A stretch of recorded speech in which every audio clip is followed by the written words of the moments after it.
Hi everybody, welcome back to my channel. Today we're going to be doing the weekly read for the sign of Gemini. It's going to be for the week of June 24th to July 1st. Let's get it in. We're going to get you 2 cards for the week. And see what it's hitting for, Gemini. What's going on? June, summertime. Alright, let's see what's happening for you this week. Show me. Gemini, June 24th to July 1st. Show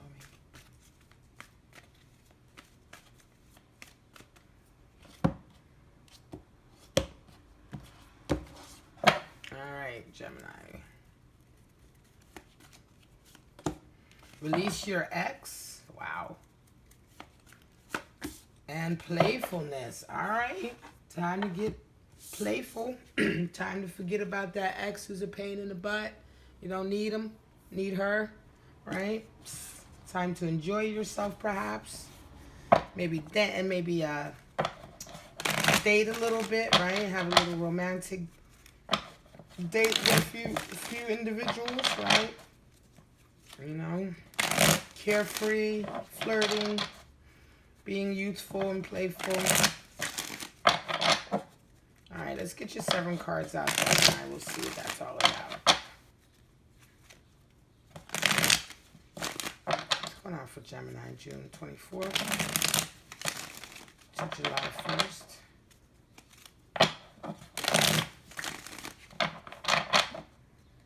Show me what's happening to them. What kind of major relationship is going to be taking center stage for our lovely Geminis this week? Alright, we want affirmations, warning signs, anything to really discuss or clarify. Whatever major relationship that's going to be taking center stage or dynamic, right, that you're going to be dealing with. It could be workplace or with friends, family, right? It could be dealing with lovers, whatever the case may be. Cards are jumpy, but we're going to get a clear reading. All right, give me a clear sign, a clear story, a clear message. Show me.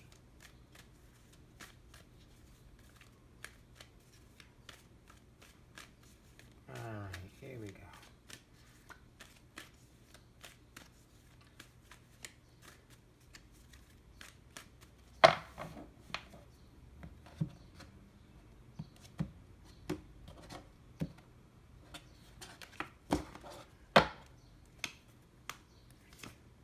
Empress is your main card of the week, so of course you're feeling playful, right? You feel beautiful. You're feeling in your feminine. You feel sexy, you feel gorgeous, you're luxuriating in your femininity. It's beautiful. I love Empress energy. There's the Hierophant coming out for you as well.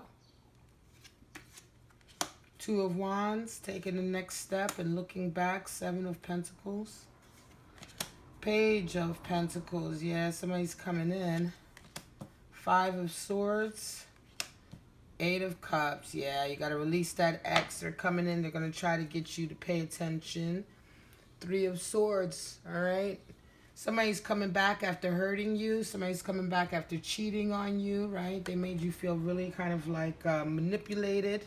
They were a real Don Juan. Look at that.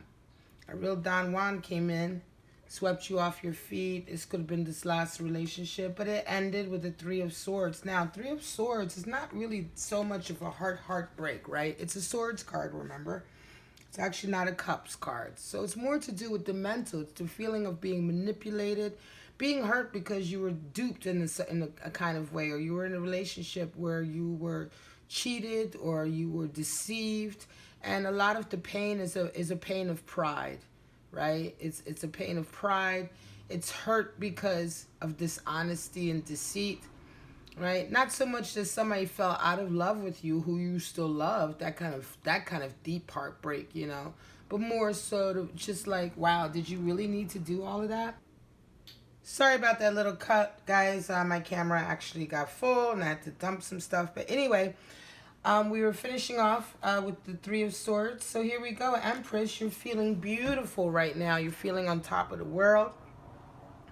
You know, you're in your best way right now. You just feel You know, you've come from a long road, I think. You've probably had a lot of trials and tribulations. You may not have been feeling all this pretty this whole time, this good about yourself, this confident, but now you're really kind of coming into your own. You know, you're just embodying the Empress. I think that most recently as well, you've come from a period where you've kind of rededicated yourself to like your spiritual kind of path, you know, reevaluated, you know, your moral center, you know, what you consider to be like, you know, your sense of right and wrong. The Hierophant represents our set of beliefs, you know, the kind of moral compass that we adhere to, what we feel is the way to behave. You know, all of these type of things that we kind of guide our life by is represented by the Hierophant. And you oftentimes will come up in a reading when you've either something has happened to make you reevaluate those principles you've held on to, or to rededicate yourself to them. And I think you've kind of really gone through a period of rededicating. You're very much not into relationship right now. You're all about like your path, your future, getting on with it, right? Twos talks about balance, but it also talks about unity, right? So here you're unifying the inspiration of the Ace of Wands with the action, right, of the two, so that you can form, which you come to then the three, the beginning of forming, you know, and manifesting your dreams. So, you know, right there you can see as the globe in his hand, you're looking to your future, right? You're looking to planting seeds for your future. You've really taken some time to reevaluate some of the relationships you've had until now. And certainly since this Hierophant, this rededication, I think you've started to reevaluate also what you find to be important. You know, certainly with respect to material things, or some of the, perhaps the material things that maybe you've been working towards, maybe you're starting to realize that some of those things aren't really what you want, or you're kind of reevaluating, you know, fine-tuning your goals, right? You're fine-tuning them with this new change in yourself. You're starting to reevaluate and say, well, maybe that's not what I want. Maybe what I really want is this in life. You know what I mean? And so you're kind of moving towards a real shift. This is a period of playfulness for you because you feel so good. You came out of this ridiculous relationship with this person who, by the way, check this out. They're coming in with like some kind of, you know, this ex certainly, or this person that caused this Three of Swords is coming back with a really kind of like very mediocre kind of gesture. They're coming back with a monetary gesture, a material gesture, something small. They think that they can wrap you around their finger. Perhaps in the past they were able to do that. You know, I just feel very much that this is like, they're just going to come with something so kind of like nothing really, you know, so small, but they feel like as long as they say the right things, they're going to get you back, or they're going to be able to get you again, you know. They almost feel, you know, it's this person is quite toxic in a lot of ways because they're very selfish. They almost feel as though they're almost pissed off because you're doing better without them, right? They almost feel a little bit cheated. And the example I give is that it's as if when you were in this relationship with them, right, perhaps you were working a lot, you were working on your goals, you may have been a student, or you just got a job. You weren't in a position to like buy all the nicest clothes and have yourself always primped and proper. And this goes for man or woman as well, right?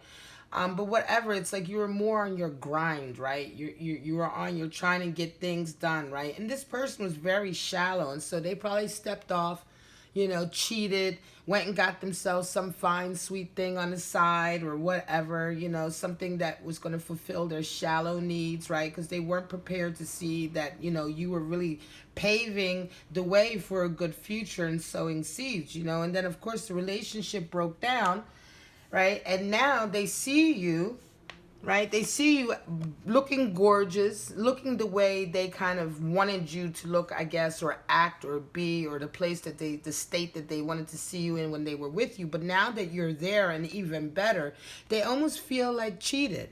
They almost feel like, you know, how dare you, you know, like they feel like, you know, like you cheated them in a way, like you somehow played a trick on them by like, I guess what, pretending to be on your grind? I don't know, you know, people like that, people who think like this are very like borderline psychotic, you know. They really think very much about themselves. Everything is in relation to themselves, you know. And yeah, this person almost feels cheated out of a relationship with you the way you are now, They feel like they deserve that, you know. They see here at 8 boundaries. You're putting in boundaries now. You're not really getting, you know, you're not getting sidetracked by them anymore. You're certainly in a space where you are releasing your ex. You're not falling for this kind of like, you know, this BS that they brought to you before. And they also, I think, are going to try to pretend to take the high road, too. I think they're going to very much, once they realize that this isn't working, they're going to very much also take this attitude like, well, F you, you know, or I didn't want you anyway, or, you know what I mean? They're going to even show their ass even more, you know? And it's just like, this person is very toxic. I think they're probably going to bounce back and forth from wanting to try to come in to insulting you almost, you know? It's like one of these toxic people that like go between wanting you and dissing you and hating you and treating you like shit, you know? It's like they want you, and then if you don't want them back, then suddenly they hate you. It's just like their energy is so destructive and negative. It's so like selfish and kind of manipulative. I don't even think they're really capable of loving you in any kind of real way. And by the way, like I said before, this relationship wasn't of any real consequence to you. It was more a lesson. You know, this relationship was certainly more of a lesson to you, right? So the biggest mistake you could do is to kind of fall in for this again and go back thinking that there's something there, because the only purpose that this relationship was ever supposed to serve was to be a lesson for you so that you could get to your Empress, right? So you could learn how to put boundaries in place. 8, you know what I'm saying? And hold people to certain criteria in order for them to be with you, right? For your self-esteem and confidence to increase. So I would certainly suggest you stay away from this toxic energy, or you certainly, you know, don't allow them to try to get you in with their like little false promises again. Show me a deeper insight on this reading for our lovely Geminis. This very kind of toxic individual is trying to come back into their lives. Show me.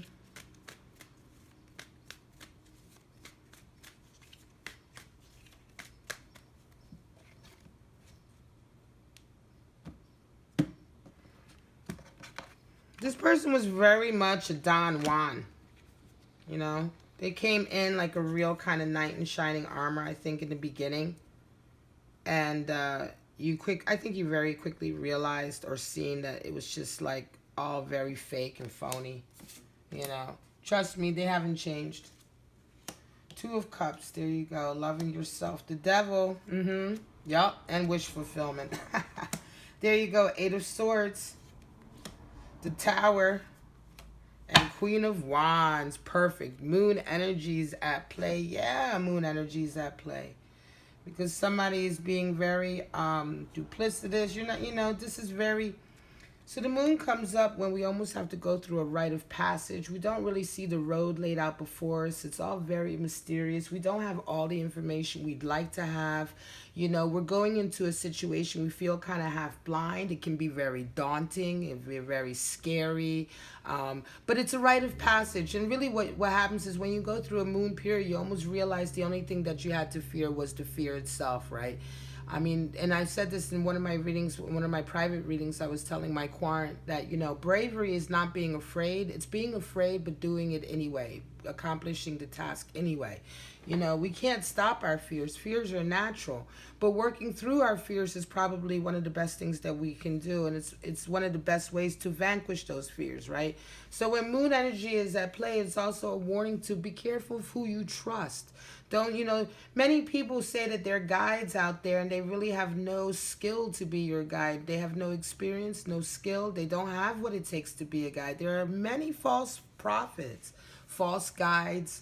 You know what I mean? There are a lot of people out there who, you know, will pretend like they have sage advice for you, but in fact, they don't even have the life skill to, they don't even have the life skill or experience to warrant that, right? So be careful who you use as a guide. Make sure that whoever is whoever you're relying on to help you or to aid you is someone who really understands the subtleties of life, has experienced it, and can really give you some wisdom, as opposed to someone who simply, has read something in a few books and feels as though they've understood the meaning of life, you know. Certainly Two of Cups has come out because, yeah, you love of self, right? Love of self.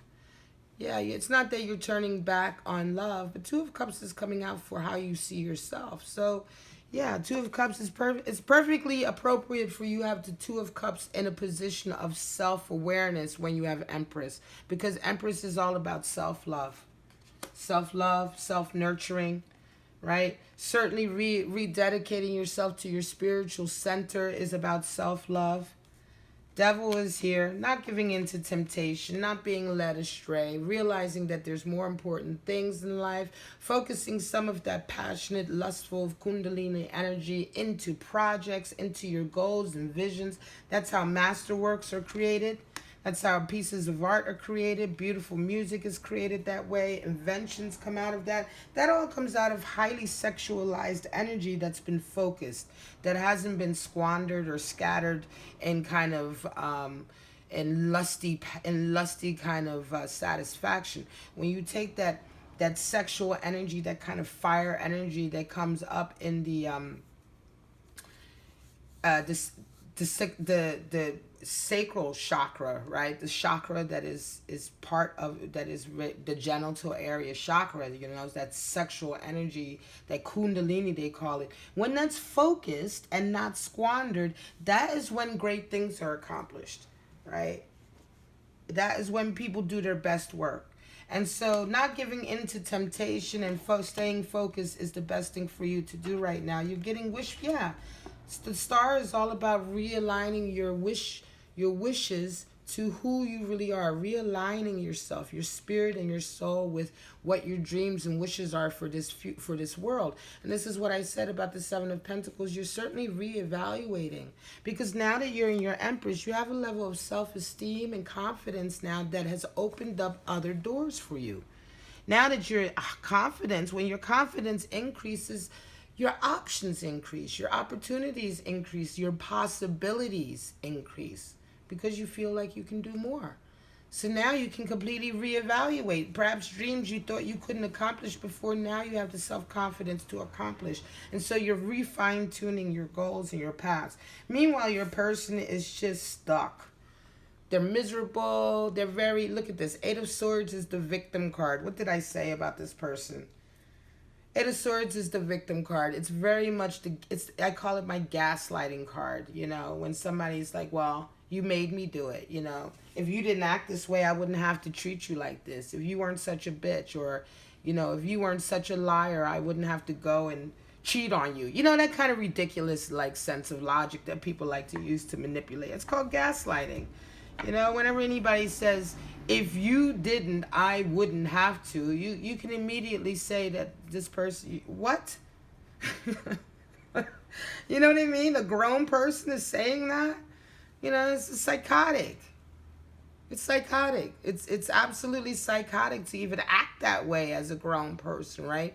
Eight of Swords is the person who's always alienating himself from everybody because he's got these or she has these ridiculous opinions that she forces down everybody's throat. And then when nobody wants to talk to her, she blames everybody for it. Or he blames, their attitude is, well, nobody likes to talk to me because they don't like to hear the truth. Or nobody wants to talk to me because, people don't people don't understand me. They just can't handle me, That attitude. Oh, well, they just can't handle me. Okay, well, whatever. I don't care, And meanwhile, they're alone and bitter and miserable. And for as much as they can say that they don't care, they care very much.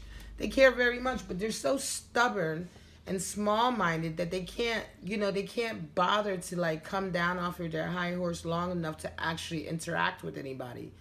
So they isolate themselves, and then they're pissed off about their isolation, and they blame you for all of it. It's all your fault.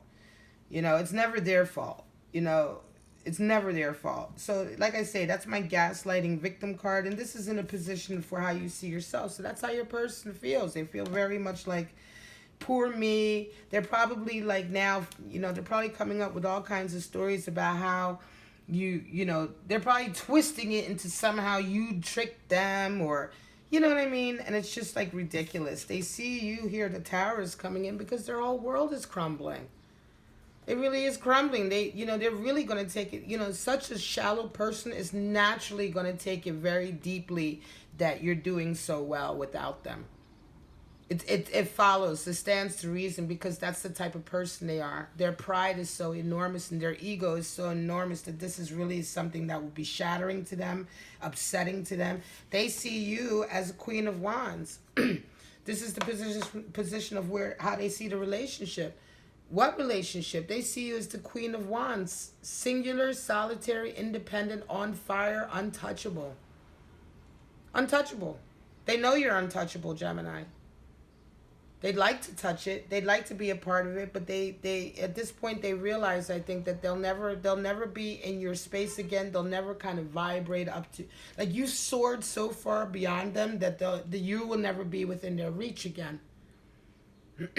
Queen of Wands talks about coming through the fire and being wiser, stronger, more beautiful, more enigmatic, powerful, right? Confident. You'll never be in their reach again. So, this is it, Gemini. June 24th to July 1st. This is a great reading. I love it when this happens. This is certainly a time to get rid of an ex, release your ex, get rid of this toxic energy. Let their tower fall. Maybe it'll be good for them. But in the meantime, you go forward because you have a beautiful wish and manifestation coming in. All right, guys. So if this resonated with you, please like, subscribe, and share. I'm going to try to keep these videos short and sweet and to the point. So for right now, I love you, Gemini. Have a wonderful week. Bye.